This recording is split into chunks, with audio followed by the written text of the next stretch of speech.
سلامونه، زه صفي الله ستانکزی مو هایلایټ ته ښه راغلاست وایم. د افغانستان شمالي او مرکزي ولایتونو د یکشنبې شپې ناوخته یوې زورورې زلزلې ولړزول. دغې زلزلې سلګونو کسانو ته مرګ ژوبله رسولې ده.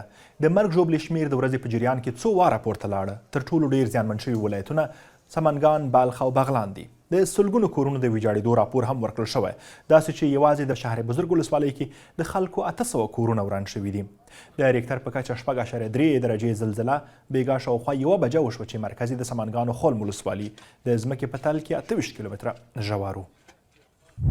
د افغانستان په شمال کې د مرګونې زلزلې په تړاو ګڼو نړیوالو سازمانونو او بهرنیو هیوادونو له افغانانو سره د خواخوږي پیغامونه شریک کړي.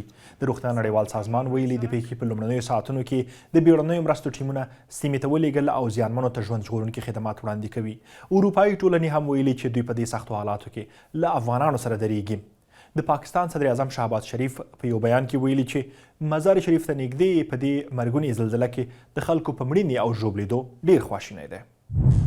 څه باندې 14,000 سودانیان د دارفور له ختیځ څخه وتښتېدل. په وروستیو اونیو کې د مرکزي کوردوفان سیمه د سوداني پوځ او د چټک ملاتړ ځواکونو ملیشو ترمنځ د 2 کلنې جګړې په یو نوي ډګر بدله شوې.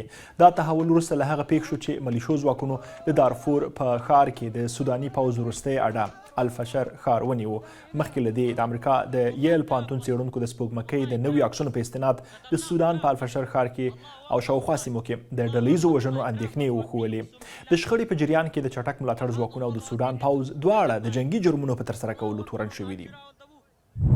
او د کرکټ مینوالو ته دا چې د هند د ښځو د کرکټ ملي ټیم په لومړي ځل نړیوال جام وګاټه. د هند د ښځو د کرکټ ملي لوبډلې له جنوبي افریقا سره په پای لوبه کې مخ وه. هندای ټیم وتوانید په 52 منډو خپلې سیالې لوبغاړې ماتې کړي او په لومړي ځل د 500 اوورونو یې ورځنیو سیالیو نړیوال جام وګټي. هندیو لوبغاړو ښه بیټینګ وکړ او په ټاکلیو 500 اوورونو کې د 7 وکټو په زیان 298 منډې وکړې.